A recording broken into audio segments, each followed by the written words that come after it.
morning and welcome back to the channel. Today we're going to be looking around Whitstable, town centre and seafront. So please join me as we take a look around. Hope you enjoy.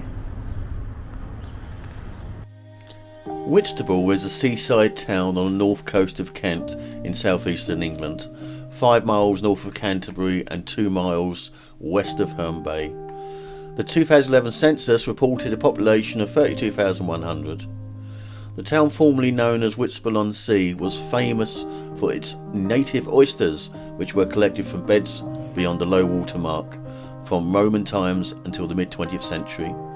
The annual Whitstable Oyster Festival takes place during the summer. In 1830, one of the earliest passenger railway services was opened by the Canterbury and Whitstable Railway Company. In 1832, the company built a harbour to extend the line to handle coal and other bulk cargoes for the city of Canterbury. The railway was closed, but the harbour still plays an important role in the town's economy. The railway route, known as the Crab and Winkle Line, is now a cycle path which leads to the neighbouring city of Canterbury. Archaeological finds indicate the Whitstable area was inhabited during the Paleolithic era, the Bronze Age and the Iron Age. Oysters were harvested in the area in Roman times. The remains of Roman buildings have been found in the centre of town. Charters indicate there were Saxon settlements where salt production and coastal trade occurred. Around the 18th century, goods and passengers began to be transported by ship between London and Whitstable, and a toll road was built to the cathedral city of Canterbury. These improvements in transport led to the town's development as a seaside resort. The first advertisements for bathing machines at Whitstable appeared in 1768. In 1790, the manor was sold to private landowners, and 3 years later, the rights to harvest the oyster beds were bought by a newly established company of Free Fisheries and Dredgers of Whitstable. By 1413, the three manors had combined to form the Whitstable Manor and had been sold to a religious foundation in Essex. The manor was seized by King Henry VIII during the dissolution of monasteries in the 16th century, and was given to the Minter family, originally from Ickham. Branches of the Minter family survive today in the same area. A royal patent was granted in 1574 to the manor owner for the fishing of its oyster beds, and in the same year the lands of Tankerton were incorporated into the manor. A cooper's works was established in Tankerton in 1588, which operated until around 1830. By 1610, the name Whitstable had become Whitstable. Around the mid-18th century, goods and passengers began to be transported by ship between London and Whitstable, and a toll road was built to the cathedral city of Canterbury. These improvements in transport led to the town's development as a seaside resort. The first advertisements for bathing machines at Whitstable appeared in 1768, and in 1790 the manor was sold to private landowners. 3 years later, the rights to harvest the oyster beds were bought by the newly established company of Free Fisheries and Dredgers in Whitstable. The successor to Whitstable Company of Dredgers between roughly 1775 and 1875 were the Welsh Knacks, to the early longliners out of Barking, and other local fishing ports would collect lugworm and whelks from Whitstable's bait diggers and dredgers before beginning the tour for prime fish north of Iceland.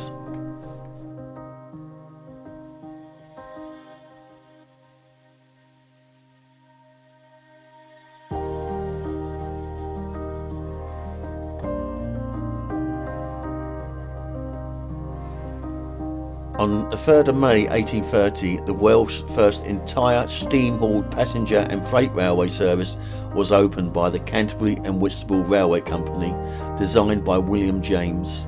The line ran 6 miles from the West Gate in Canterbury to Whitstable town centre.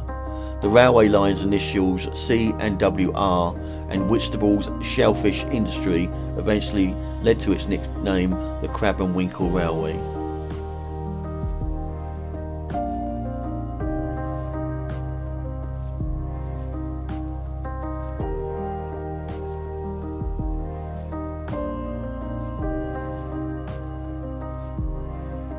In 1845, the Canterbury and Whitstable Railway Company was bought by the South Eastern Railway, who introduced steam locomotives capable of operating along the entire length of the railway. A direct rail route from Whitstable to London was established in 1860 when the London Chatham Dover Railway opened a station on what is now the Chatham Main Line. On the 16th of November 1869, 71 buildings in the town were destroyed by a fire which started at a shop near the harbour. In about 1856, the first branch of the Sea Cadet Corps, then known as the Naval Lads Brigade, was established in the town by the Reverend Henry Barton.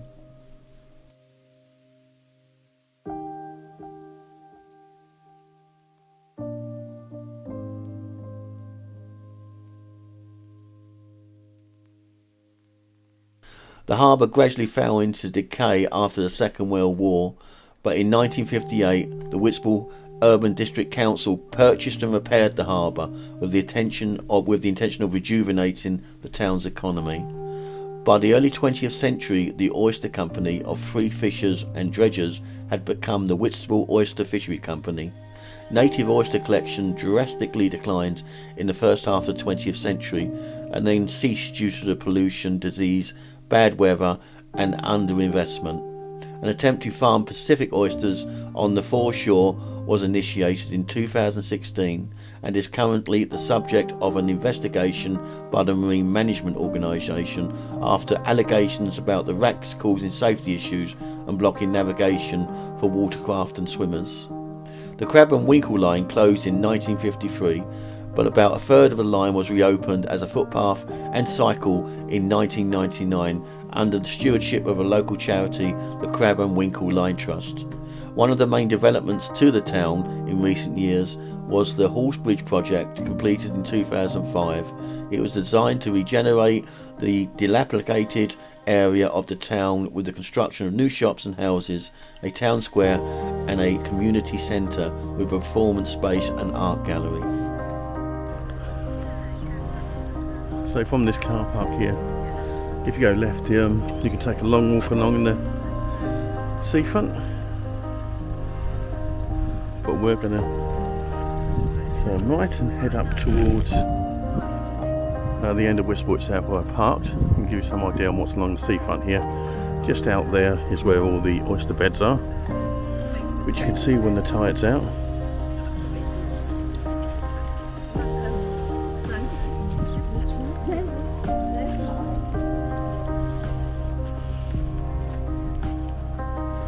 So it's quite a pleasant walk along here on a nice day, and most of the huts you see along here, you might see some out now, have oysters laying on ice, so you can just walk up and buy some, get a drink and an oyster or two, if you're into that, of course.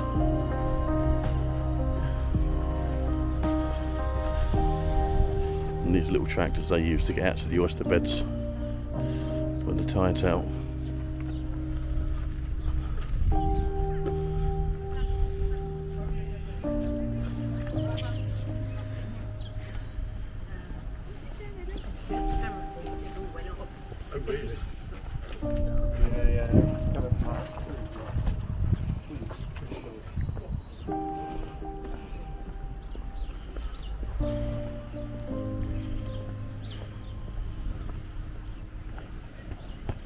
Yep.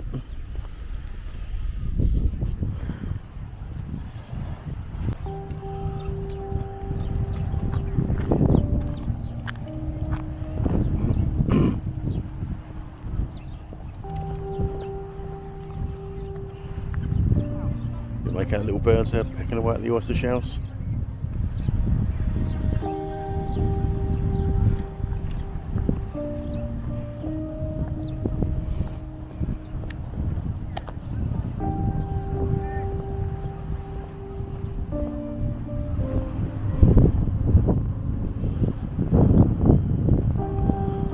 Little run down, looks like it's been renovated. These ones here you can actually hire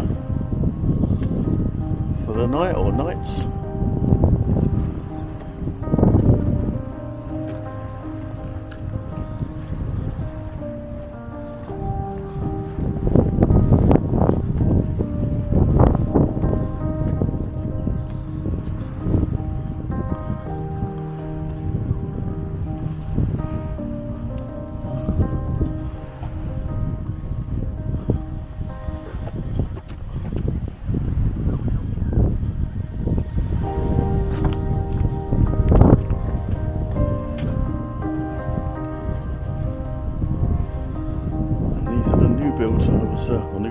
once. I was watching it a while ago. They certainly have gone up quick. Looks like they're all sold.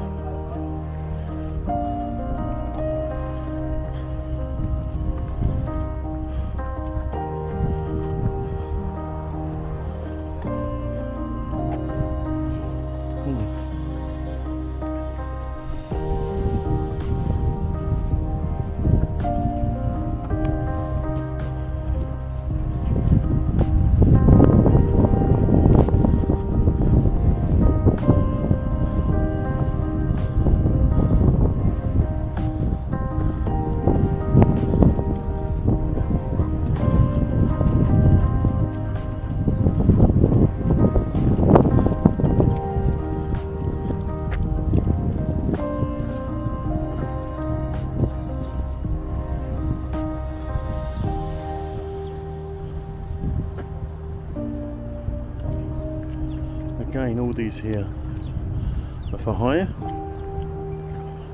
Lovely little old fishnet nets, sheds.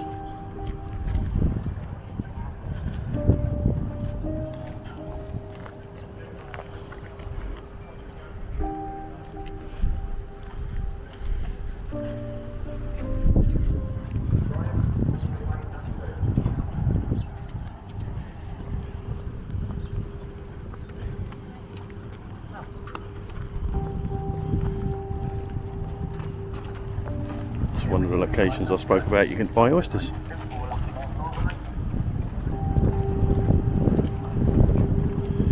There you go. See them there. There's the jumbo oysters.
Station.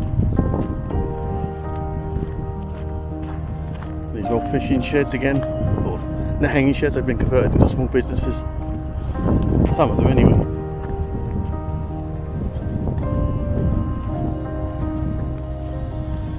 Some of them for the trawlers to keep their nets, etc. And we'll have a look at a few of the trawlers now.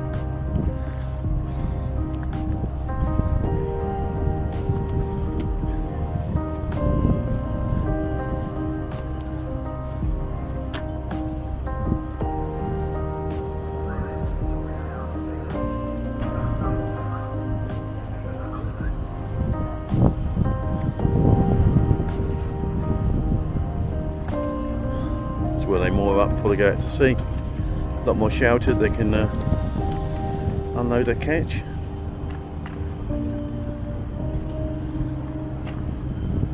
And box them up for the fish market.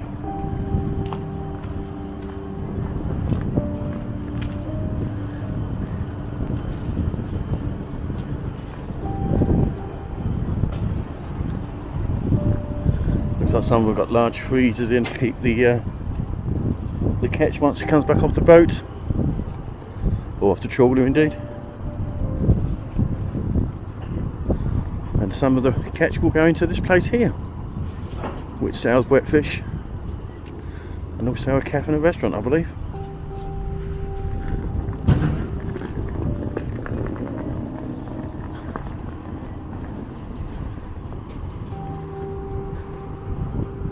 And I think it's about time for a coffee, so that's what we'll do.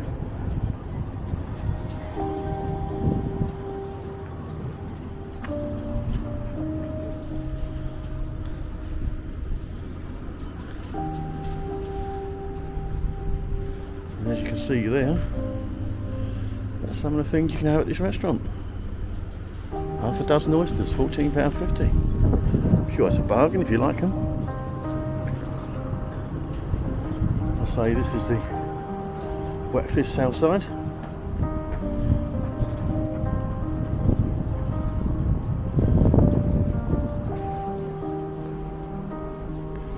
Prices. Let's have a look at some of them.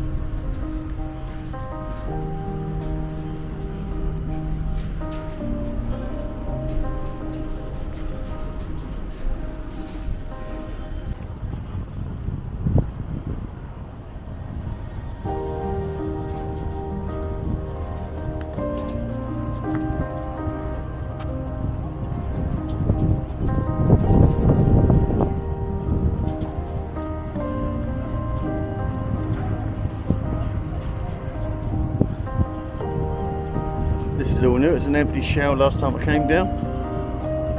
Not sure when it's going to be.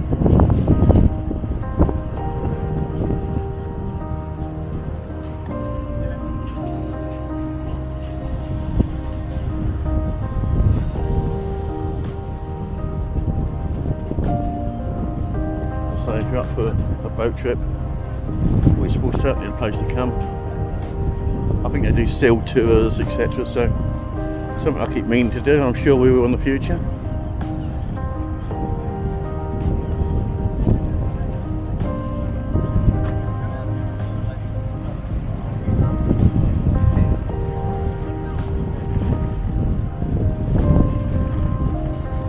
And here are these small sheds are just set up for small businesses to sell their wares.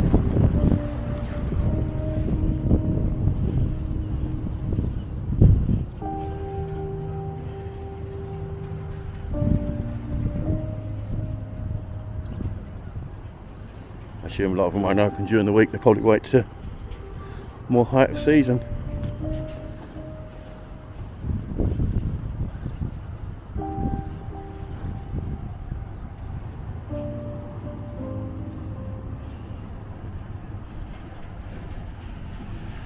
And that's where you book your trips, over there in those huts. And obviously you take the trips from there.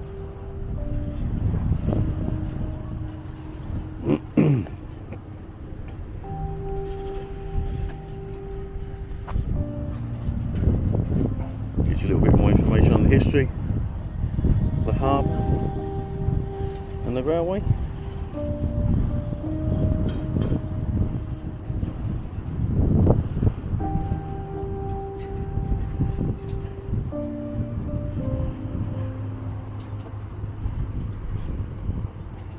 Yeah, they do seal trips and trips out to the fort. Morning!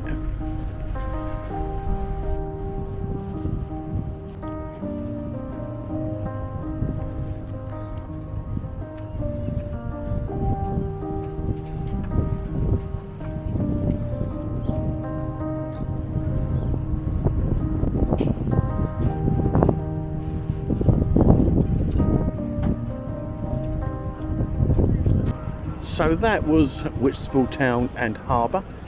Just a brief look around today, but hope you got a feel for the place anyway, and definitely worth a couple of hours down, especially if you like fish.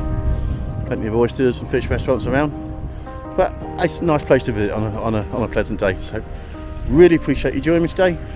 Thanks again. I hope you join me on the next one. Have a lovely day. Goodbye.